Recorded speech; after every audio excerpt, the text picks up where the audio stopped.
38년 된 중풍병자를 보시고 예수님께서 질문하셨던 것이 내가 낫고자 하느냐라는 질문이었습니다. 이 내가 낫고자 하느냐, 이 질문은 아주 심오한 뜻이 감추어진 질문이라고 할 수 있겠습니다. 그 질문에는 내가 오늘 너를 만났기 때문에 이유를 불문하고 너를 회복시켜 줄 거다. 즉 맛보기를 주겠다라는 말씀이죠. 내가 오늘 너에게 맛보기를 줄 터인데 이 맛보기만 보고 말려는지 아니면 정말 낫기를 원하는지 그것은 너의 손에 달려있다고 말씀하시는 것이에요. 10명의 문둥병자를 고쳐주셨는데 그 9명은 예수님께서 치료해 주신 그 맛보기만을 맛보고 그들은 예수님께 돌아오지 않았어요. 그러나 그 한 문둥병 환자는 하나님께로 돌아왔습니다. 그래서 이 38년 된 중풍병자를 고쳐주신 것도 맛보기인 거예요. 내가 가서 다시 죄를 지으면 더 심한 것이 생기지 말라는 법이 없다. 그러니 더 심한 것이 생기지 않게 다시는 죄를 범치 말라고 주의를 하시고 당부를 하셔서 보내십니다. 내가 낫고자 하느냐? 이 질문은 내가 왜 이렇게 병이 든지 아느냐? 내가 이렇게 병이 든 이유는 내 마음 속에 악한 생각, 죄악을 품은 것이 고통스러워서 생긴 질병이기 때문에 오늘 내가 고쳐주고 그 회복된 것을 지속적으로 유지하려면 너는 사고방식을 바꿔야 돼. 이 사고방식을 바꾼다라고 하는 것은 지금까지는 사단이 넣어주는 생각, 잡념대로 인생을 이렇게도 살고 저렇게도 살았지만 이제는 더 이상 그런 식으로 사는 게 아니고 마음을 다하고 뜻을 다하고 힘을 다하여 주 너희 하나님을 사랑하라. 그렇게 될 때 내가 혼신의 힘을 다해서 하나님을 믿고 의지하게 될 때 나타나는 열매가 사랑인 거예요. 특별히 이웃을 내 몸과 같이 사랑하는 것입니다. 내 이웃을 내 몸과 같이 사랑하라고 하는 것은 입장을 바꾸어 놓고 그 사람 입장에서 생각을 해보고 그가 그 입장에서 바라는 것을 해주는 것을 내 이웃을 내 몸과 같이 사랑하라 하는 것이죠. 그래서 사람의 힘으로는 사람을 용서할 수도 없고 사랑할 수도 없습니다. 그러나 하나님을 내 마음에 모시게 되면 혼신의 힘을 다해서 하나님을 모시게 되는 것이 가장 가까운 가족, 이웃, 친척 이들을 사랑하게 되는 것을 의미한다고 할 수 있겠습니다. 그래서 내 마음에 하나님의 참사랑이 넘칠 때 치료는 급속도로 될 것입니다. 그것이 내 마음에 이기심이 사라지고 내 마음에 동정심이 넘쳐나고 이해심이 넘쳐나고 사랑이 넘쳐날 때 우리는 모든 사람과 더불어서 화평하게 지낼 수 있겠습니다. 그래서 여기 완쾌될 수 있으려면 무엇을 아주 강화시켜야 되느냐 하면 의지력을 강화시켜야지 된다고 하였습니다. 이 굳은 결심은 의지력을 강화시켜 줍니다. 그래서 내가 이제는 정말 이 사고방식을 바꿔야지. 지금까지는 잡념 속에서 하루해가 시작이 되어서 하루해가 맞춰졌지만 이제는 내가 잡념을 받아들이지 않겠다. 굳게 결심을 하고 잡념을 뿌리치기 위하여 하나님을 부르면 내가 그 잡념 속에서 해방된 것만큼 마음이 편안해지고 그 마음이 편안해진 것만큼 치료가 될 수 있는 것입니다. 의지력은 마땅히 귀중히 여겨져야 하리만큼 여겨지지 않고 있다. 의지가 각성되고 올바른 지도를 받을 수 있게 하라. 그리하면 그것이 전신의 힘을 나누어 주고 건강을 유지하는 데 놀라운 도움이 될 것이다. 그것은 질병을 취급하는 데 있어서도 또한 힘이 된다. 의지력이 올바르게 발휘되면 그것은 상상력을 지배하고 정신과 육체의 질병을 다 같이 저항하고 극복하는 데 강력한 수단이 될 것이다. 의지력을 활용함으로써 환자들이 스스로 생명에 대하여 올바른 관계를 확립할 때 그들은 그들의 회복을 위한 의사의 노력에 보다 잘 협력할 수 있게 된다. 원하기만 하면 회복될 수 있는 사람들이 수없이 많다. 주님께서는 그들이 병들기를 원치 않으신다. 그분께서는 그들이 완쾌되어 행복해지기를 바라신다. 그러므로 그들은 완쾌하고자 결심해야 한다. 내가 완쾌하고자 결심해야 된다. 이것은 곧 내 마음속에 가득한 생각들을 버리겠다고 결심을 해야 되는 것입니다. 왜냐하면 내 마음속에 가득 찬 감정, 우울함, 생각 이것들이 내 병의 원인이 되었기 때문에 그 원인을 없애면 건강이 회복이 되는 것은 확실한 것입니다. 그래서 잠언 18장 14절을 보시겠습니다. 사람의 심령은 그 병을 능히 이기려니와 심령이 상하면 그것을 누가 일으키겠느냐. 이 정신력은 즉 의지력은 그 병을 능히 이길 수 있다고요. 그런데 심령이 상한다는 것은 정신력이 꺾이는 것인데 그렇게 되면 그것을 누가 일으키겠느냐고요. 우리 마음속에 내가 정말로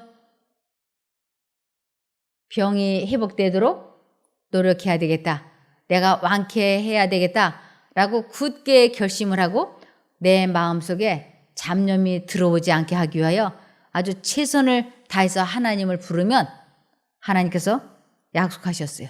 심령은 그 병을 능히 이길 수 있다고 하셨습니다.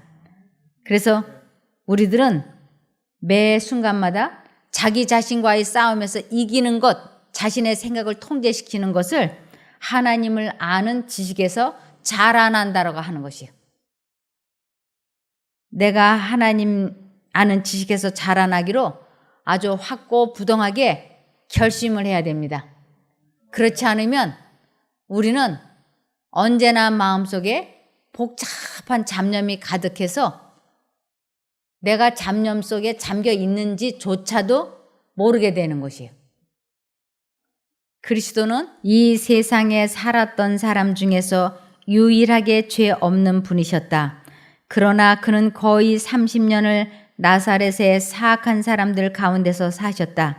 이 사실은 흠없는 생애를 살자면 장소, 재산, 번영에 의존해야 한다고 생각하는 사람들에게 한 견책이 된다. 시험, 빈곤, 역경이야말로 순결과 확고부동함을 개발시키는데 더 필요한 수단이다. 아주 죄를 안 짓고 잘 살기 위해서는 아주 좋은 깨끗한 그러한 곳에서 살아야 죄를 안 짓지, 그래야 하나님을 잘 믿지, 그렇게 생각을 하는 사람들이 있는데 예수님은 나사렛이라고 하는 아주 질이 좋지 않은 동네에 사셨지만 그분은 죄를 이기신 분이셨어요. 그러므로 시험이나 죄 짓게 유혹해서 들어오는 생각을 시험이라 그러죠.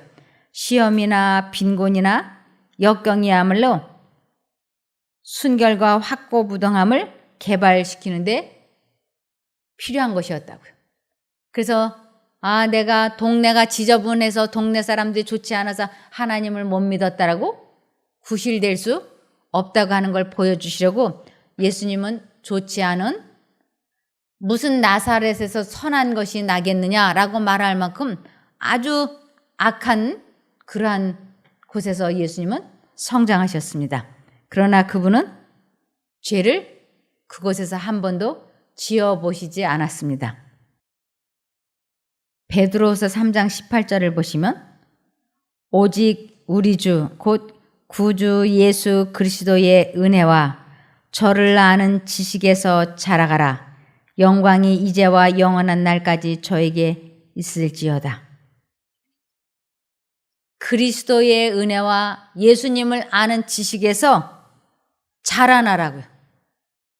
그래서 예수님을 아는 지식, 그리스도의 은혜를 아는 지식에서 자라난다는 것은 자기 자신과의 싸움에서 매 순간마다 이기는 것을 의미하는 것입니다. 그래서 자기 자신과의 싸움에서 지면 그리스도를 알지 못하는 자가 된다고 할 수 있습니다. 그러므로 매일 매 순간 계속 사단이 넣어주는 생각을 하나님을 불러서 그 좋지 않은 생각을 포기하고 그 훈련을 경건의 훈련이라 그래요. 디모데 전서 4장 8절입니다. 육체의 연습은 약간의 유익이 있으나 경건은 범사에 유익하니 금생과 내생의 약속이 있느니라. 육체의 연습은 내가 화를 내지 말아야지. 화를 내면 안 돼. 그리고 내가 화를 안 내려고 노력하는 것은 육체의 연습인데 이것은 약간의 유익이 있다 뿐이에요. 그러나 경건의 연습은 하나님을 의지해서 그분의 능력으로 자기 자신과의 싸움에서 이기는 그 훈련은 모든 일에 유익하고 이 세상과 새로 오는 세상에 아주 좋은 약속을 갖게 해준다고 하는 것입니다. 그리스도인의 생애는 싸움과 전진의 생애이다. 자기 자신과 아주 치열한 싸움을 매일매일 하는 것이에요. 그리고 전진하고 싸워서 이기면 또 전진하고 그러는 싸움과 전진의 생애입니다. 하나님을 믿는다고 하면서 자기 자신과 전혀 싸우지 않고 있으면 전진이란 있을 수 없는 것이에요. 전진은 싸워서 이긴 사람들이 어렵게 향상되어지는 것을 의미하는 것입니다. 이 싸움에는 면제가 없다. 계속적이고 끈기 있는 노력이 있어야 한다. 끊임없는 노력을 통하여 우리는 사단의 유혹을 승리하게 된다. 그리스도인 성실성은 저항할 수 없는 힘으로 구해야 하고 확고부동한 목적으로 유지되어야 한다. 매 순간순간마다 이 속이 욱하고 올라올 때 상대방에게 한마디 해주고 싶은 충동이 올라오죠. 그런데 그 찰나적으로 이 말은 상대방에게 희망과 용기를 주는 말이 아니기 때문에 하면 안 돼. 하는 것이 아주 찰나적으로 이렇게 지나가요. 그런데 한쪽으로는 요 정도의 말은 그래도 해줘도 되는데, 해도 되는데, 이렇게 아주 찰나적으로 이렇게 지나가요. 그런데 이럴 때 어느 쪽을 선택할 것인가? 이것이 아주 찰나적이지만 마음속에서는 치열한 싸움인 거예요. 그럴 때 나 자신과의 싸움에서 승리하기 위해서는 아무 말 하지 않고 그냥 예수님을 불러야지 되었습니다. 예수님. 그래서 그 고비를 그냥 넘기기가 어려울 때, 그때는 그 자리에서 뭉기적거리면서 예수님을 부르면 툭 튀어나올 수 있어요. 그래서 그럴 때는 재빠르게 자리에서 일어나서 바깥에 나가서 걸어야지 돼요. 혼자 걷든 둘이 걷든 바깥에 나가서 걷기도 하고 일을 하기도 하고, 그러면서 그 생각을 하지 않게 될 때 그 고비가 스무스하게 이렇게 넘어가는데, 그것을 자아와의 싸움에서 승리했다고 하는 것이죠. 이것을 한 번 하고 두 번 하고 세 번 하면서 점점 나의 외모는 주름이 져가고 늙고 약해져 가지만 내 이 속사람은 그 한 번 싸우고 두 번 싸우고 하면서 내 이 내면의 것은 점점 자라나는 것이에요.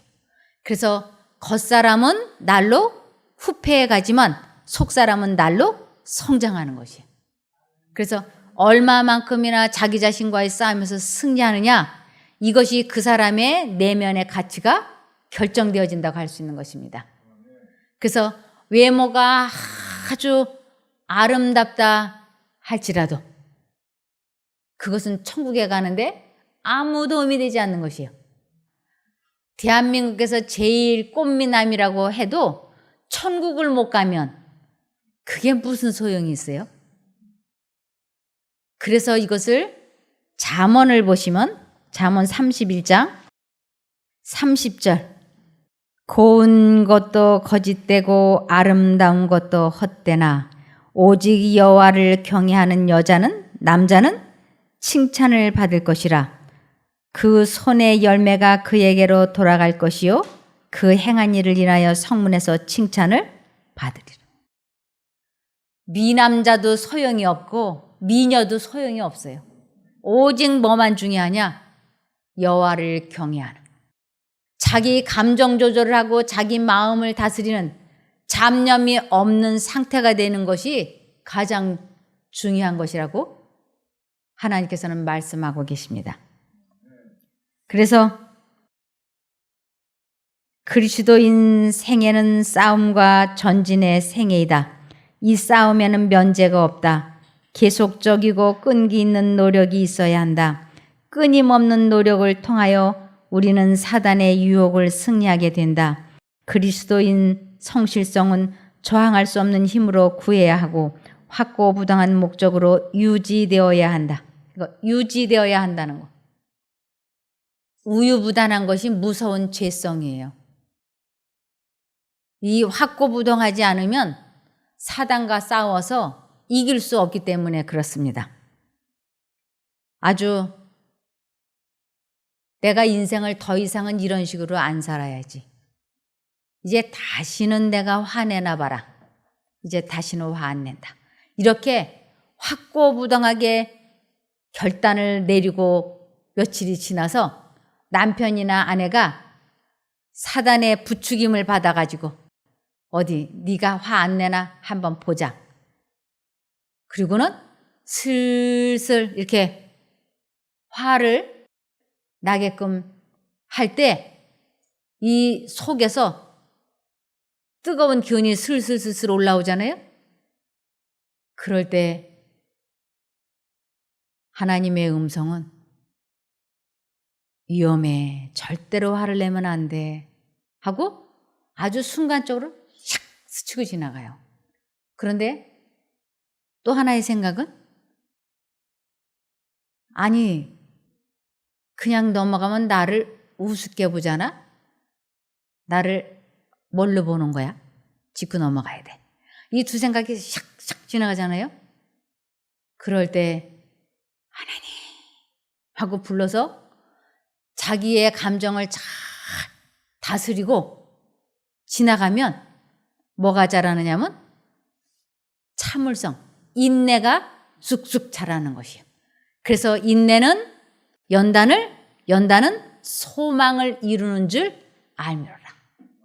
그래서 이 과정을 거치지 않고는 아무도 하늘에 못 간다고.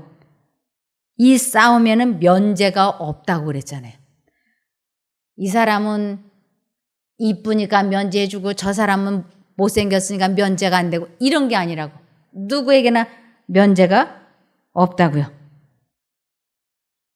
그래서 어떻게 해서든지 나의 혼신의 힘을 다 기울여서 마음을 다스리고 생각을 통제시키기 위하여 무지무지하게 결심을 하고 예수님 부르고 그래야 된다고 하는 것입니다. 디모데전서 4장 8절 현대어에는 이렇게 설명을 해놨습니다. 육체의 훈련도 좋지만 경건하게 살고자 노력하는 것이 훨씬 더 중요합니다. 그러므로 경건한 생활 태도를 몸에 익혀 더 훌륭한 그리스도인이 되도록 노력하시오. 이것은 이 땅 위의 생활뿐 아니라 오는 세상의 생활에도 도움이 되는 것입니다. 천국에 가는 데는 육체의 훈련, 내 힘으로 식욕을 절제해야지, 내 힘으로 정욕을 절제해야지 해봐야 되는 게 없다고요. 처음부터 끝까지 하나님을 의지해야만 이 경건에 이를 수가 있는 것입니다. 그러면서 경건이라고 하는 것은 하나님을 온전히 의지하는 훈련을 의미합니다. 시편 25편 15절 내 눈이 항상 여호와를 바라보는 것은 그분이 내 발을 덫에서 빼내실 것이기 때문입니다. 덫, 사단이 넣어주는 생각에서 빠져나오는 것을 경건의 연습이라고 할 수 있어요. 사단이 쳐놓은 그물에 걸리지 않으려면 지속적으로 예수님을 생각하고 불러야 되는 것입니다. 이렇게 분명하고 확실하게 듣고도 전혀 생애에 적용해보지 않는 사람이 있을까요? 없을까요? 있어요? 네, 한번 볼까요? 에스겔 33장 31절부터 그들이 평소 때와 마찬가지로 내 앞에 앉아서 내 말을 듣지만 그들은 내 말대로 실천하지 않는다.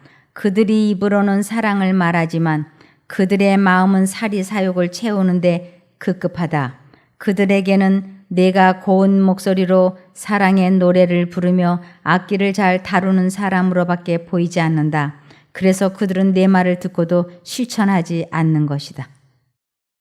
그냥 이렇게 분명하고 확실하게 배우고도 들을 때는 야, 꼭 실천해야 되는구나. 한번 해봐야지.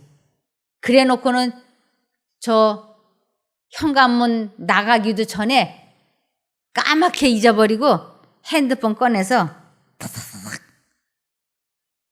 그리고 또 그 다음날 되면 또 와서 또 듣고 또 현관문 나가기 전에 잊어버리고 또 타타닥 핸드폰으로. 대부분이 우리 그렇게 살았지 않습니까? 그런데 내가 정말 건강하기를 원하면 뭐 해야 된다고요? 결심해야지. 실천하겠다고 결심을 해야지. 그렇지 않으면 우리들의 그 생각이 마음속에 그대로 남아있다면 우리는 회복이 어려운 것입니다.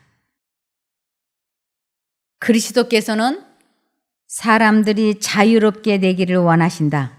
그분께서는 사람들이 죄에서 자유롭게 되기를 원하신다. 이 죄에서 자유롭게 되기를 원한다는 게 이게 무슨 뜻인가? 죄된 생각을 하지 않게 되는 것을 죄에서 자유롭게 되기를 원하신다고 하는 것이에요. 먼저 생각이 들어오면 그 생각이 자리 잡은 것을 내쫓으려면 얼마나 힘이 드는지 몰라요. 그 생각이 들어와서 자리를 딱 잡으면 아무리 화를 안 내려고 해도 이미 감정이 들어와서 자리를 잡으면 폭발하고 말잖아요. 그런데 처음에 생각이 삥 하고 들어오는 신호가 있을 때 즉시 예수님 하고 아주 초전박사를 하면 훨씬 싸움이 수월하게 끝난다고 하는 것입니다. 도둑놈이 문 따고 들어와가지고 총들이 되면 그 도둑놈을 도로 바깥으로 내보낸다는 게 불가능에 가깝잖아요. 그 사람은 총을 들고 와서 쏘니까. 그런데 아예 도둑놈이 문을 따려고 따각따각 할 때 안에 사람이 있다고 하는 신호로 불을 켜고 소리를 지고 하면 도둑님이 도망을 가잖아요. 그러면 얼마나 도둑을 미리 막아내요. 그와 마찬가지로 우리 마음속에 감정의 생각이 삥 하고 들어오려고 문을 두드릴 때 예수님 하고 불러서 그 문을 철커덕 잠그면 마음을 잘 지키게 되는 것이에요. 이것을 죄에서 자유롭게 된다라고 말씀하시는 것입니다. 그분은 그들이 하나님을 자유로이 경배하기를 원하신다. 하나님을 경배한다. 그분의 능력으로 죄와 싸워서 이기는 것을 영적 예배라고 하는 것이에요. 그것을 하나님을 자유로이 경배하기를 원하신다. 그분은 또한 그들이 자유로이 진리를 알고 거기에 순종하기를 원하신다. 너희는 진리를 알지니 진리가 너희를 자유케 하리라. 진리 예수님이세요. 그래서 그분을 안다라고 하는 것은 그분을 체험하게 되는 것입니다. 그래서 그분이 우리를 모든 생각에서 해방시켜 주신다고 하는 것을 아주 마음에 명심을 하고 사단이 주는 생각을 받아들이지 않겠다고 굳게 결심을 하고 하나님을 부르면 일찌감치 마음을 지킬 수 있게 되는 것입니다. 모든 사람의 마음과 개성 가운데는 개발해야 할 자질과 능력이 있다. 인간은 이것을 행할 천부의 권한을 가지고 있다. 우리는 이 선택력을 하나님 쪽을 선택할 수 있는 개발할 권한이 있는 것이에요. 근데 불행하게도 우리 모두는 두 마음 중에서 사단 쪽으로 기우는 데는 아주 너무 이게 자동이에요. 아주 잘 선택을 돼. 기분 나쁘면 화내고 기분 나쁘면 불만 불평 말하고 먹고 싶은 거 절제하지 않냐고 원 없이 먹고 하고 싶은 거 다 하고 이것이 아주 너무 이 길이 잘 들어져 있어요. 이 길이 너무 잘 들어져 있는 이 길을 버리고 이제 길들여지지 않는 이쪽 길을 선택하기 위하여 혼신의 힘을 다해야 이쪽 길이 이렇게 자꾸 길들여지는 것이에요. 이것을 이쪽 걸 자꾸 선택하는 하나님 쪽을 선택해서 자기 자신과의 싸움에서 승리하는 것을 성화라 그러고 이것을 거듭남이라고 하는 것입니다. 그것을 훈련하는 것을 경건의 연습이라고 하죠. 그런데 하나님 쪽을 선택하려면 누구든지 이렇게 하라고 되어 있습니다. 로마서 10장 13절.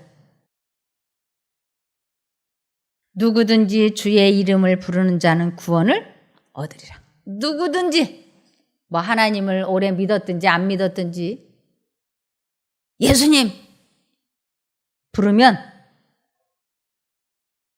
우리를 죄에서 자유롭게 해주신다고 약속하셨습니다. 지금까지는 우리를 귀신들이 주관해 왔어요. 하나님이 우리를 주관한 게 아니고 사단이 우리를 주관해 왔습니다. 이사야 26장 13절. 여호와 우리 하나님이시여 주 외에 다른 주들이 우리를 관할하여 싸우나 우리가 주만 의뢰하고 주의 이름을 부르리이다. 이제는 주님만 믿고 주의 이름을 부르겠습니다. 지금까지는 그렇게 살지 않았어요. 지금까지는 예수님을 부르지 않고 사단이 넣어주는 생각대로 살았는데 이제부터는 주만 의지하고 주만 부르겠다고 아주 굳게 결심을 하는 것입니다. 시편 50편 15절. 환난 날에 나를 부르라. 내가 너를 건지리니 내가 나를 영화롭게 하리로다. 우리 마음에 두 생각이 타작 하고 스칠 때 즉시 바로 예수님을 부르라고요. 지금 이 시간에도 두 생각이 왔다 갔다 하기 때문에 저를 전혀 쳐다보지 못하는 분도 계시고 아주 이 중요한 결정적인 순간인데 계속 졸음이 쏟아지는 것이에요. 이 졸음은 실제로 피곤해서 오는 게 아니고 사단이 마력을 걸었다라고 얘기하는 것이에요. 그래서 이 사단의 마력에 한 번 걸리고 두 번 걸리고 세 번 걸리면 이게 습관이 돼버려요. 그래서 나중에는 아예 자리에 앉기만 하면 설교 시작과 동시에 고개가 꺾이는 것이에요. 끝나고 나면 들리고 꺾이고. 이것이 습관인데 이 습관은 사람의 힘으로 못 고칩니다. 왜냐하면 사단에 의해서 길들여진 거기 때문에 이것은 본인이 이 악습에서 이 죄에서 벗어나야 되겠다고 아주 굳은 결심을 하고 하나님께 간절히 기도해야 하나님의 천사가 들러 진을 쳐줄 때만 거기에서 벗어날 수가 있어요. 제가 그동안에 교회를 개척해 보면서 20년, 30년 해보면서 그걸 알게 됐어요. 그 전에 제가 새로남 교회에서 설교할 때, 강의할 일이 있어서 할 때 제 시선이 몇 사람에게 딱딱딱딱 이렇게 점을 찍어요. 그리고는 이제 시작을 해요. 그리고 5분, 10분 지나면 그 점 찍었던 사람들이 하나같이 고개가 기울어지는 것이에요. 그래서 이것이 악습이었구나. 이것이 사단이 거는 거였구나. 그래서 그 사람들에게 아주 간곡하게 제가 얘기했어요. 교회를 20년, 30년을 다녀도 자버리면 졸면 비몽사몽간의 말씀을 들으면 교회 전혀 안 다닌 것과 같다. 우리가 수학 시간에 졸아봐라. 들으면서 다 아는 것 같지 시험 보면 하나도 모르잖아요. 정신을 바짝 차리고 공부를 해도 시험 보면 성적이 떨어지는데 비몽사몽간에 수학을 배워가지고 무슨 시험을 잘 보겠냐. 그와 마찬가지로 이 성경 말씀이 아주 중요하게 나가고 있는데 결정적인 순간이면 제가 이렇게 점을 찍어요. 그러면 틀림없이 그 사람들의 고개가 꺾여지는 거예요. 너무 안타까워요. 이러면 안 되는데. 그런데 긴 시간 훈련이 되어 있기 때문에 이거는 본인의 아주 굳은 결심과 하나님의 도우심이 없이는 그 덫에서 빠져나오기가 매우 어려운 것입니다. 그래서 우리들 마음속에 내가 정말 원하지 않는데 졸음이 온다든지 정말 내가 원하지 않는데 어떤 생각이 괴롭힌다든지 어떤 욕망이 온다든지 어떤 유혹이 올 때는 하나님의 이름을 부르라 그랬습니다. 열왕기상 18장 24절 너희는 너희 신의 이름을 부르라. 나는 여호와의 이름을 부르리니 이에 불응답하는 신 그가 하나님이니라. 백성이 다 대답하되 그 말이 옳도다. 이스라엘 민족은 이것을 알았어요. 불응답하는 신이라고 하는 것은 내 속에 죄된 생각을 받아들이지 않겠다고 결심을 하고 예수님을 부르면 성령 하나님께서 내 속에 있는 죄를 불살라 없애주시는 역할을 하시는 것이에요. 이것을 체험하는 것을 참 하나님을 만났다라고 하는 것입니다. 그래서 너희는 너희의 신의 이름을 부르라. 불러응답하는 신이 참된 신이다. 이것은 내가 하나님의 이름을 불러서 내 자신과의 싸움에서 이기는 것이 하나님을 정말로 아는 경험이다. 이 뜻입니다. 에베소서 5장 16절 세월을 아끼라 때가 악하니라. 우리 모두는 지금 비상사태예요. 우리들에게는 시간이 없어요. 하루하루가 얼마나 소중한지 몰라요. 어저께는 내가 예수님을 5시간만 불렀다면 오늘은 6시간을 불러야지 되고 오늘 6시간을 불렀다면 내일은 7시간을 불러야 되고 그래서 내 마음에 구름 한 점이 없는 가을 하늘과 같은 아주 청명한 밝고 환한 마음을 유지하기 위하여 지속적으로 하나님을 불러야 하는 것입니다.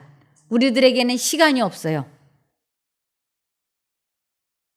그래서 이사야 55장 7절, 악인은 그 길을, 불의한 자는 그 생각을 버리고 여호와께로 돌아오라. 그리하면 그가 긍휼히 여기시리라. 우리 하나님께로 나오라. 그가 널리 모든 것을 용서하시리라 말씀하십니다. 예수께서는 우리를 개인적으로 하시며 우리의 연약함을 동정하신다. 그는 우리를 모두 이름대로 하신다. 그는 우리가 살고 있는 집과 각 거주자의 이름을 하신다. 그는 때때로 그의 종들에게 당신의 한 마리 양을 찾도록 어떤 도시, 어떤 거리, 또 그 어떤 집으로 가도록 지시하신다. 모든 영혼은 마치 그가 구세주께서 그를 위하여 죽으신 유일한 사람인 것처럼 예수에게 잘 알려진다. 사람 하나하나의 고민은 예수의 마음을 아프게 한다. 도움을 구하는 부르짖음은 그의 귀에 사무친다. 그는 모든 사람들을 그에게 이끌기 위하여 오셨다. 그는 나를 따르라고 명하시며 그의 성령은 사람들의 마음을 움직여 그에게 나아가도록 한다. 많은 사람들은 나아가기를 거절한다. 예수께서는 그들이 누구인지 아신다. 예수께서는 또한 누가 그의 부르심을 즐겁게 듣고 그의 목자와 같은 돌보심 아래 오기를 원하는지 아신다. 예수께서는 내 양은 내 음성을 들으며 나는 저희를 알며 저희는 나를 따르느니라고 말씀하신다. 그는 각 사람을 마치 이 지구 표면에는 다른 사람이 없는 것처럼 돌보신다. 하나님은 우리 한 사람 한 사람을 사랑하시고 아끼시기 때문에 우리 마음속에 말씀을 하세요. 그래서 그 하나님의 음성을 알아듣는 것을, 즉 알아듣다라고 하는 것은 순종하는 것을 내 양이라고 말씀하시고 내 아들과 딸이라고 말씀을 하세요. 하나님의 음성에 불순종을 하는 것은 내가 하나님을 알지 못하는 것이고 하나님도 나를 알지 못한다라고 말씀을 하십니다. 그렇지 우리가 하나님을 아는 자가 되기 위해서는 매 순간마다 굳게 결심하고 하나님을 부르면 우리들의 죄에서 그분이 해방시켜 주십니다. 그래서 예수님의 이름 뜻 자체가 구원자라는 뜻이에요. 예수. 마태복음 1장 21절. 아들을 낳으리니 이름을 예수라 하라. 이는 그가 자기 백성을 저희 죄에서 구원할 자이심이라 하리니. 그러니까 예수님 하고 부르면 그분이 우리들의 죄, 우리들의 잡념에서 해방시켜 주실 것입니다. 꼭 승리하시기를 기원하며 말씀을 마치겠습니다. 기도할까요? 하늘에 계신 저희들의 아버지 하나님, 저희들이 왕쾌되기로 결심하였습니다. 이제 과거와 같이 살고 싶지 않습니다. 꼭 승리하는 삶을 살기를 원하오니 저희를 도와주시옵소서. 혹여라도 사단에게 속고 있다면 그것이 무엇인지 알게 하여 주시옵소서. 더 이상 사단에게 휘둘리지 않는 저희가 되게 도와주시고 병에서도 완쾌가 되고 마음에서도 주님과 깊은 관계를 갖는 저희가 되게 복 주시기를 예수님 이름으로 기도드리옵나이다. 아멘.